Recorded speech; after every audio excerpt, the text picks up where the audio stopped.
Hi guys, welcome back to our podcast, Fair Dinkum Focus. This is the first episode of 2026. Funnily enough, our previous episode was filmed probably just about 40 minutes ago. But you know what? We have an interesting episode lined up for you today. And once again, I am Jonathan, your host. And today with me is, Shami. and That's no feel terribly. It feel terribly. Hello, I'm Caleb. It was a stupid idea. it's okay, it's okay. Well, we tried. We love his gamer chair. It can fully recline. But anyways, Caleb is one of our close friends from our Nature's Wonders group, and he has just been on a wonderful birding expedition to Thailand, and he has been able to experience birding in a completely different country, and it's been a first time for him. So, without further ado, can you take us away on the highlights of your trip? I did no preparation for this, by the way, so this all gonna be impromptu. No problem. First highlight. Wow, bird hides are amazing, man. Uh, preface, I've never been to a bird hide before, and so stepping into one was kind of cool. I went to four bird hides plus one sort of man-made bird hide. Some were relatively close to the roadside, but basically most of them required walking into the forest. So that was quite interesting. One was really, really deep into the forest, like legit mosquitoes trailing me. I had to cut through bushes to get into the bird hide. But for the most part, it was just putting feeders, sitting there and watching all the birds flock around. That was a completely new experience for me. That was great because there were, of course, a lot of birds lah. So, namely, the very nice species that I saw, the blue-throated flycatcher, or what the eBird scientists are debating with me is the Hainan blue flycatcher, which I very vehemently disagree with, but we will not talk about that on this podcast. Or maybe later. Next is the Rufus bellied notava. That was beautiful, right? That was beautiful. And I think the specialty of sitting in a bird hide is that you can see the bird up close. Like literally not just having to take your super telephoto lens and zoom in to try and see it from the screen. Like it's right in your face. And they're behaving naturally. They're not in like an enclosure or cage. They can fly in and out. They're eating wherever they are. I think there was also a spot where they could bathe. Seeing them bathe in their natural behavior was just amazing. So it's a completely new experience, right? One of the other bird hides that I went to, funnily enough, the last bird hide that I went to, I had to climb down like the side of a hill, like a really steep hill. I'm pretty sure I fell down twice and I got mud in my camera. That was fun. I also dirtied John's lens a bit. I don't know whether I cleaned Oh, properly. oh, Yeah, but it's okay. It wasn't performing very well lah. It was a really bad lens, you know. All of my out of focus shots just because of his lens. that's kind of sad. Yeah, that sort of thing. Yeah, yeah. But sitting on a tree branch, which I also sat in a like there was a pathway of ants going through that branch. Then I sat on it. And then I got ants all over myself. And I had to just tolerate the pain that they were biting me while trying to shoot the freaking pygmy cup wing as it was flying all over. Yeah, that was fun. Yeah, but sitting in the bird hide is a completely new experience. That was great. Uh, what else? Oh, another highlight was hunting for falconets. Basically, there's this eBird labels them as a sensitive species. So that's Ah, the yeah, collared yeah, falconets. They're really small, and their behavior is that they perch on top of like yeah. branches.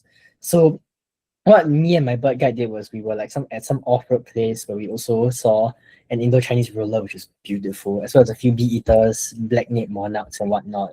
And we were waiting for a while, but there was one buzzard that was sitting on top of a tree that basically scared off all the other falconets, right? And so we couldn't spot the falconet at that point. And the guy was like, you know what, let's just drive off lah. And I was like, oh man, okay. But this bird guy, and I guess I'll say more about him later, but he's really great. His name is Buntam, right? He's a bird guide at the Internon. The guy was one hand driving, the other hand rolling down the window, looking outside, spotting the bird. And I was just sitting there like, okay, I never see falconet. And then all of a sudden, he stopped the car. There, your falconet there. Literally right in front of me, Sorry. on the top of the branch there.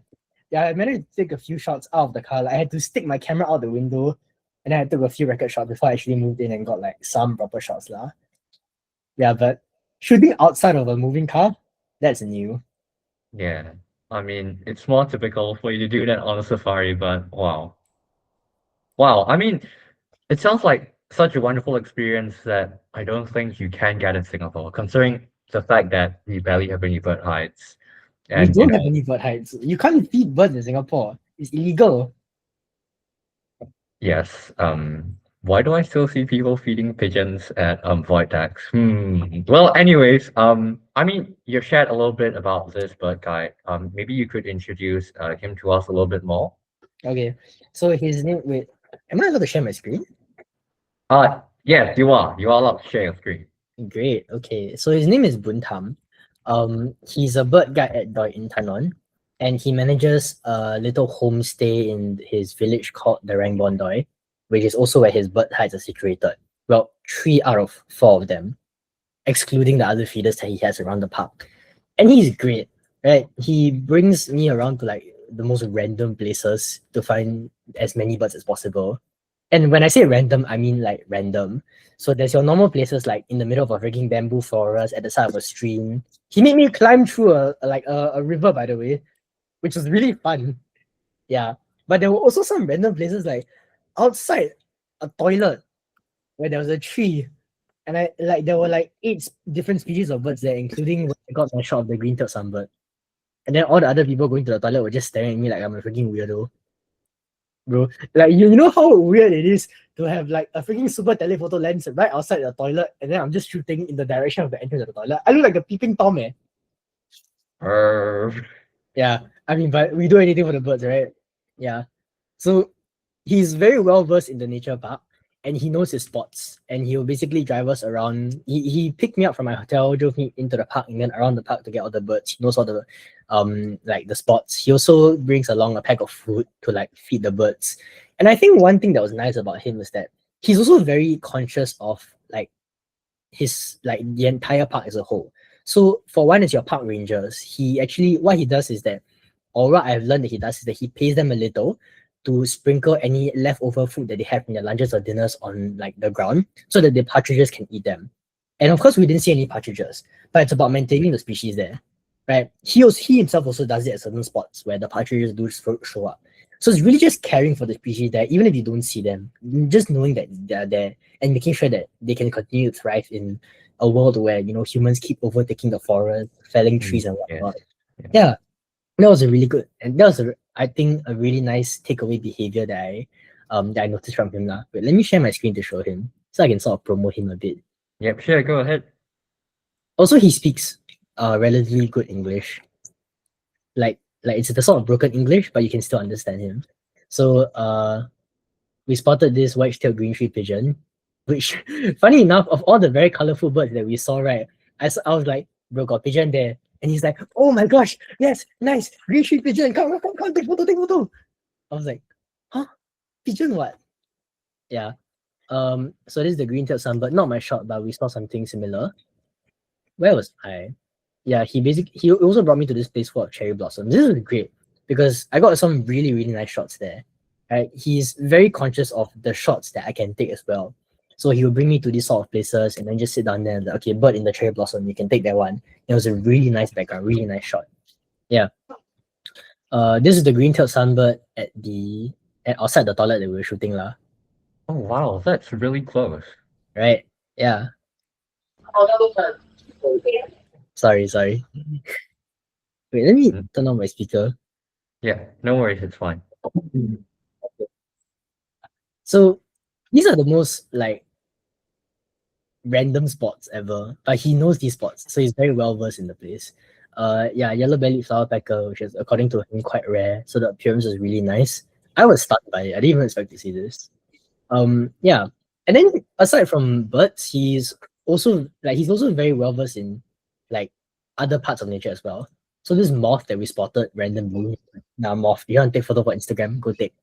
And then this flower, I can't remember what it was. I think it's a cousin of the Revolusia. But this was really, really nice to see. Yeah. Yeah, It walking looks to the bird similar, hut. yeah. Yeah, so walking to the bird hut, he was like, there you go. If you want to take flower, you want to take photo of this flower, it's quite rare, it's in the mountains.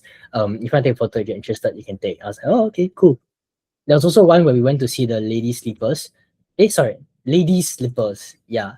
Apparently those flowers cannot be found in the wild. They can only be found in like royal project conservation areas. And so he took me to see them. I wasn't very interested in them, but it was just nice to see these new experiences lah. Yeah. So this is me taking photos of cherry blossoms and whatnot. And yeah. He also taught me the importance of listening to bird calls. Because the guy could just be walking around and I don't know how, like he literally got like freaking echolocation, right? He hear a bird chirp, he can identify immediately where the bird is, the direction of where the sound is coming from, and which species the bird is. And it's really, really important for like what's that? Like your warblers, for instance. Because some of the warblers visually they're indistinguishable. You need to hear the calls. I think one of the few species that we could only distinguish by call was the Davison's warbler and the blue-browed warbler. Something warbler lah. Yeah, It's okay. Warblers are tough. correct. They are really hard to We don't identify. blame you. Yeah. So having him around to really identify these birds, right, is really great because he has like 20 years of birding experience. Wait, let me pull up my live list to show you which warblers I'm talking about. Oh man, I have to log in. Never mind, I'm kind of lazy to log in. Yeah. Okay. Sure, no worries. So that's basically all about Buntam lah. Yeah. Well, I mean that whole sharing on him, I think it's really good in the sense that I think it really helps boost tourism, especially ecotourism related to bird watching in that area. So that's a really good thing. You talked a little bit about the challenges. Could you elaborate more on the challenges that you faced while trying to find the birds? I low-key had no challenges finding the birds except when the birds were not there lah. That was my only challenge. I guess one of the challenges that I faced was taking photo of the birds because Buntam spotted the birds so fast that I didn't even know they were there. He would just be like, oh, woodpecker there. And it would take me time to actually try and find the woodpecker and where it is before I can even take a shot. And more often than not, I would miss the bird because he's just that fast and the bird just flies off that fast. What's nice is that he brings a little laser pointer to try and point out where the bird is, but even then, it sort of scares the bird off a bit. Yeah. I think it's just a matter of a different environment, different species, and different bird behavior, and so you're not very used to it. And so when he says like there's a bird there, you're like, you don't know what to look out for, especially if it's a species that you have never seen before. You Yes, literally have to like yes. see, okay, there's a bird there. Yeah. I'm going to try and find a bird. Whatever looks like a bird, that's a bird. You don't know how it looks like. Like in Singapore, you don't know like, oh, there's a pigeon there, got a bit of green, that's a green pink green sheep pigeon. You can't do that in overseas birding. So it's really great to have a guide there lah. At least he helped to like mitigate some of the challenges that I faced. Yeah. I mean, wow. I do recall experiencing that. I went to Sabah. I can't say earlier this year. Last year, yes, last year. And the guide was also really fast, and I think the shooting conditions should have been similar to what you are facing in Thailand. I mean, it was just really dark. The guy brings a laser pointer. He says, "That leaf, that branch. What's that?" All right, like which branch, bro? Yeah, it just flies off. So yeah, That I bird. mean, Which bird? yes, There's like 200, 500 species here. Which bird are you talking about? exactly. Yeah. Yeah. How did you find your camera settings and your shooting conditions there? Wow, very shack. Very shack. Honestly, very shack. Because at some points there was so low light, like there was very little light. So I had to go low shutter speed, high ISO, and a lot of my photos were noisy. And other times the sun was like literally beating down on us that I had to like try and adjust my settings straight away. It was even worse when those two environments were like sort of side by side. So your grasslands on one hand, and then literally right outside the grasslands, the sun is beating down. And then the bird flies in and out and in and out. And I don't have my settings like I think it would be very useful to save like pre-save your settings so you can switch it easily. I'm pretty sure Nikon has a dial for that. Custom U1, U2, U3. Yeah. But I didn't do that because like I'm so accustomed to the Singapore climate, and birds are. I would say birds in Singapore are a bit slower lah. Although I don't know how accurate that is. Just in my experience, birds are a bit slower.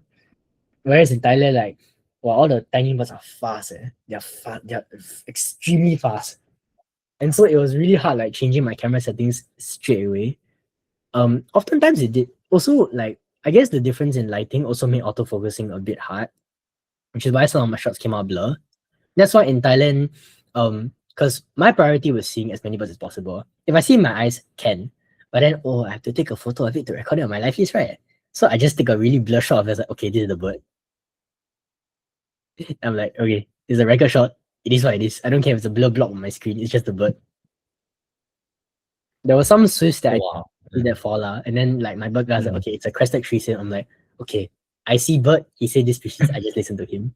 I got Yeah. some black blob on my camera. That's a crested tree lah.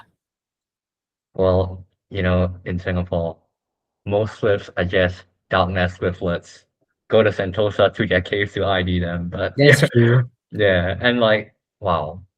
I guess it really gives us a lot of insight into birding overseas. Because, like, I think we take it for granted that Singapore is quite a small country and, we have public transport all around. We can just get to point A to point B within a day. Maybe that's why Singapore is quite an attractive birding spot as well. But we often take for granted how easy it is to travel, especially for the rabbits that, are so tough to find. And they can be vagrants as well. So, yeah. Mm. Well, I think it's been a wonderful experience hearing about your trip to Thailand. And I hope that you listeners have learned a little bit more about birding in Thailand in this region. And yes, definitely a shout out to his wonderful bird guide. Please go and check him out as Boom well. cam. Yeah, you can find my Facebook. Yes, Link and link yeah. in description, guys. Link in the Link in description. Okay, description. link in the description. Okay, guys, thank you so much for joining us on this episode of the podcast. And once again, wishing all of you guys a happy 2026. Bye.